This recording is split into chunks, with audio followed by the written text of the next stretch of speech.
zum Thema ähnliche Dreiecke und Ähnlichkeitsfälle.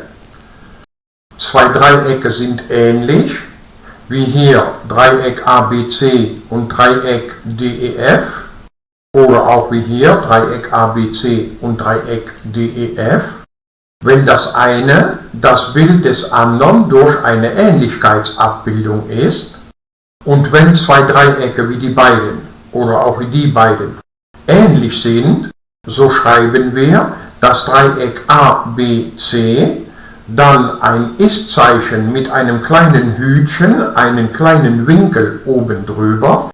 Das kennzeichnet die Ähnlichkeit, also Dreieck ABC ist ähnlich zum Dreieck DEF. Wenn zwei Dreiecke ABC und DEF ähnlich sind, wie diese beiden hier, so gilt automatisch, dieser Winkel Alpha ist genauso groß wie dieser Winkel Phi, der Winkel Beta ist genauso groß wie dieser Winkel Theta und der dritte Winkel Gamma ist genauso groß wie dieser dritte Winkel Omega. Und hinzu gilt auch, die große Seite in dieser Zeichnung, die große Seite DE, geteilt durch die entsprechende kleine Seite AB, ist genau derselbe Bruch wie diese große Seite EF, geteilt durch die entsprechende kleine Seite BC, und dieser Bruch ist auch genauso groß wie die dritte große Seite FD, geteilt durch die entsprechende dritte kleinere Seite CA. Und diese drei Brüche, die gleich sind auch noch gleich zu K, dem Ähnlichkeitsverhältnis. Wir können hier also behalten, groß DE geteilt durch klein AB gleich groß EF geteilt durch klein BC gleich groß FD geteilt durch klein CA. Also haben wir hier groß auf klein gleich groß auf klein gleich groß auf klein. Man könnte es auch andersrum schreiben. Klein auf groß gleich klein auf groß gleich klein auf groß. Das geht auch. Kommen wir jetzt zu den drei Ähnlichkeitsfällen. Der erste Ähnlichkeitsfall, WW. Stimmen zwei Dreiecke in zwei Winkeln überein, so sind diese Dreiecke ähnlich. So wie hier diese zwei Dreiecke ABC und DEF, die sind ähnlich, weil dieser Winkel Alpha genau dieselbe Öffnung hat wie dieser Winkel Phi und dieser Winkel Beta hat genau dieselbe Öffnung wie dieser Winkel Theta. Daraus können wir sofort schließen, dass diese zwei Dreiecke ähnlich sind. Zweiter Ähnlichkeitsfall. Stimmen zwei Dreiecke im Längenverhältnis zweier ihrer Seiten und dem von diesen Seiten eingeschlossenen Winkel, also ein Winkel, überein, so sind diese Dreiecke ähnlich. So wie hier, diese Seite AB geteilt durch diese Seite DE ergibt genau dasselbe wie diese Seite BC geteilt durch diese Seite EF. Wenn man hier sagt Seite, dann ist die Seitenlänge natürlich gemeint. Also haben wir hier diese Proportionalität und zusätzlich gilt, dass dieser Winkel Alpha genau dieselbe Öffnung hat wie dieser Winkel Beta, dann kann man daraus sofort schließen, dass diese zwei Dreiecke ähnlich sind. Dritter Ähnlichkeitsfall. Stimmen zwei Dreiecke im Längenverhältnis ihrer Seiten überein, also haben wir zwei Verhältnisse, so sind diese Dreiecke ähnlich.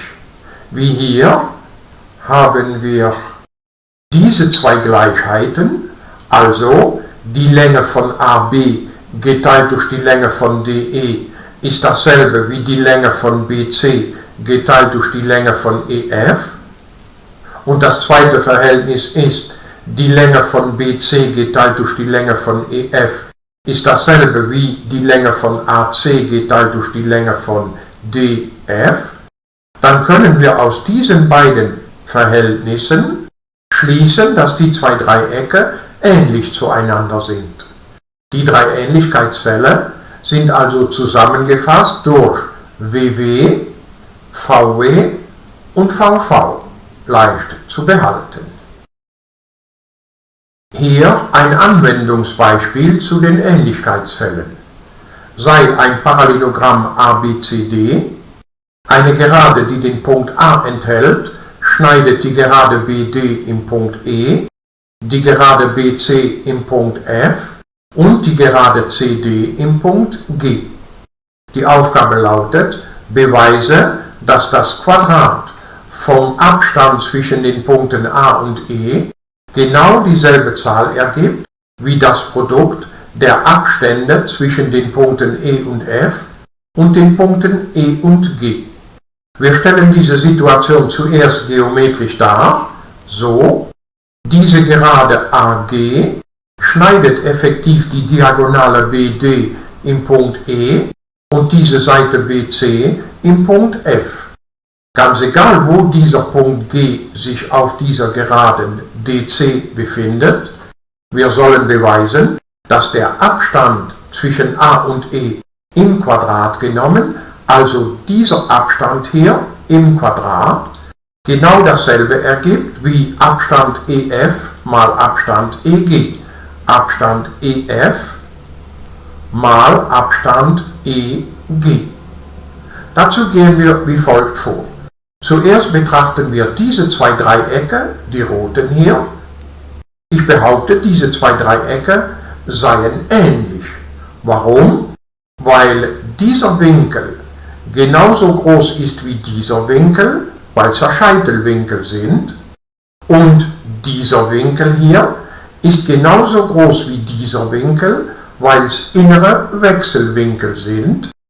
Die Parallelen, das sind die Gerade AD und die Gerade BC, und diese Kante, das ist diese Gerade BD. Somit wissen wir also, dass diese zwei roten Dreiecke ähnlich zueinander sind durch den Ähnlichkeitsfall WW. Und daraus können wir schließen, dass diese zwei Verhältnisse gleich sind. Schauen wir in der Zeichnung. Die große Seite AE geteilt durch die entsprechende kleine Seite EF ist genau dasselbe wie diese große Seite DE geteilt durch die entsprechende kleine Seite EB.